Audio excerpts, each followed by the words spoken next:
name's Justin Saladino. I'm a singer, songwriter, and guitarist from Montreal, and you're watching Jake Out Loud. So subscribe to this guy, Jake Out Loud. I'm Jake Lawrence for Jake Out Loud, and I have the pleasure today to talking to Montreal musician Justin Saladino from the Justin Saladino Band. Justin, thank you for welcoming us and your humble abode here. Thanks for having me on the show. Yeah, it's great. I thinking of promos to do for you and this and that, and I go Justin Saladino with the Justin Saladino Band. It was getting here too, so we'll just go with Justin. Yeah, that's it. All right, let's start off. You must be relieved that the pandemic's coming up. I mean, shows opening up for you right now? Yeah, it's starting. I mean, even this summer, a few came in the last week since they lifted some of the regulations. We're going to be in Sherbrooke, the Sher Blues and Folk. Oh, nice. Yeah. It was cool. I got to do a little showcase there for the festival, playing in a theater after 5 months without doing a show. Oh, wow. It was quite a trip. I walked up to the mic. It was like, Justin Saladino. Okay, I walk up to the mic. I go, hey, comment ça va? Engage with the audience. My mic's not even plugged in. Oh, no. So then I talk to the audience and I'm like, c'est sûr que ça commence de même pour, après 5 mois de pas avoir fait une chose, ça commence de même, After exactly. 5 months, of course I'm going to step up to the mic and not even notice that it's plugged in. And the poor sound tech, she's like trying to take Steve Hill's stomp box off the floor that was, triple duct tape. Oh, yeah, I seen Steve Hill play. The duct tape everywhere. Yeah, exactly. Oh, he would have flipped out on that one. Yeah. But anyways, it was really cool to be back on stage. And do you have a lot lined up for the summer? Unfortunately, it's the Jazz Fest. No, it's just starting. The Jazz Fest, I think, is going to be happening in September. Oh, I don't have any news as far as it goes for me right now, but for you as well. I mean, things are booking right through the summer. Well, it's starting to exactly just in the past week. Also, Donnacona, they're not doing a blues fest, but we'll be there for some kind of production that they'll be doing. And the kind of big news, I don't know, if you heard that the gig that came in a month ago, we got the call out of nowhere. Brian, my agent, he goes, have you heard of the Keeping the Blues Alive? I'm like, yeah, it's the cruise, right? He's like, can you guess which one just called? And I was like, no shit.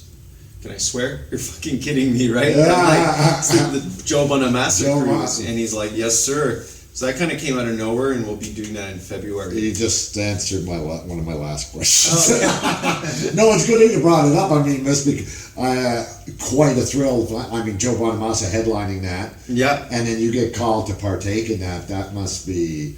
It's an honor, and it's so validating after the year that we had, and doing the live album, just pre-pandemic, right? That it was just like, okay, somebody's paying attention, Oh, absolutely. How long is the cruise? Is it a 3 day, a week? How does it work? I think it's about 4 or 5 days. Right. I should know this better, but I think we ship out of Miami. Right. And then it's just shows back to back. There's 10 stages apparently on this cruise. Go. Huge theater.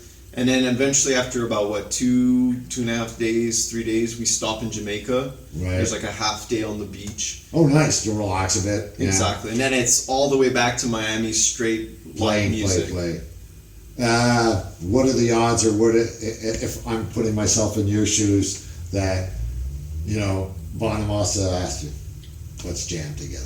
I have no idea. Would that be nice? It would be insane, and there's a lot of other musicians that it would be really insane if they. I took a quick look at the list. There's some I don't know, some I do know, but. I don't remember all the names. I'll shout out Tyler Bryant. I'd be really excited to meet him. Right. Follow his career that is for a while. Totally cool. Let's step back a bit. We were just talking about what's going forward, and let's get the elephant out of the room, so to speak. What have you been doing in the last year? I mean, I'll give you an example. The reason I'm asking this is it's an obvious question, but I used to work in the comedy world, and Frank and I have mutual friends who are comedians. Oh, what do I do? I'm going to do a podcast. I said, right. Yeah. Right. Every day. You're a comedian? Right. You're a songwriter? Right. So what kept you busy? I mean, you told us earlier that you're also a teacher as well. Yeah, I for teach. music. So, Yeah, I guess chronologically, what happened is I released my live album with the intention of booking shows as a 6-piece band for the first time. okay. So we had like a record release, and this was March, and we were gonna put some shows together, and all the while we were writing while doing the live album, and just before the pandemic. So we were prepping up to do an album even last summer. Right. And then, we couldn't even see people like at all. So we stopped rehearsing. Yeah. We got to have like a little month here and there when things lifted to do some rehearsals. But I released the live album. We did some promo. I let the team do their thing. Yeah. And I just kind of locked myself in my room, and I was like, now's the time, if ever, to like liberate my voice and really become the kind of level singer that I want to be, and put that focus there. Because before I was studying guitar in school, I was there's definitely more guitar focused. Then with A Fool's Heart, that album, I became more songwriter focused and singing focused. But this year I got into like Chris Cornell and all these different ways of singing. Oh, you hit a nerve there. Yeah, The exactly. best. The best. Chris Cornell. Exactly. Oh, jeez. Chris Cornell and Ian Thornley, a big I rack, and love trying to Thornley. find a bit more Yeah. of like this access to a more rock voice, and Yeah. so I got kind of nerdy about singing for the first few months of the pandemic. Good idea. I got into the Smart. it was something that I was like, whenever I would pick up and do like 20 shows in a month, like my voice would just hurt. It was something that I was like going from a jazz guitar student to doing 20 shows in the summer was too big of a divide. Yeah. That I was like, okay, let's take the time now to just do the warm-ups every day and get into singing in a more like technical, educational way. All the while, like updating my 2012 laptop and like doing, putting new hard drive, getting new gear for recording, and getting that whole thing going was really important with this pandemic. So it took me a while. Like everybody was posting right away, and I was like, I'm gonna take my time to practice and develop. I'm in no rush. Yeah, I don't need to post right now. Like I don't need to. Focus on. Yeah, but I get it. It's hard because I had a lot of moments where I was like practicing, and I was like, "Where's the validation?" You know what I mean? In a very honest, like genuine way of, you play on stage, so you get to see all your hard work and hours pay off. You get to go play, and like, oh, I did something new, and people like the new song. Now you're just in your room, and I'm not even necessarily posting. So from there, anyways, summer kind of opened up. I did a few shows. It was nice. And then we got back into rehearsing again.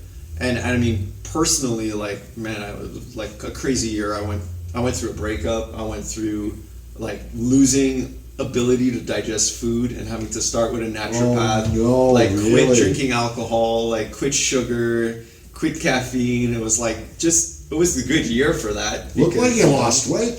Well, I did lose weight unintentionally,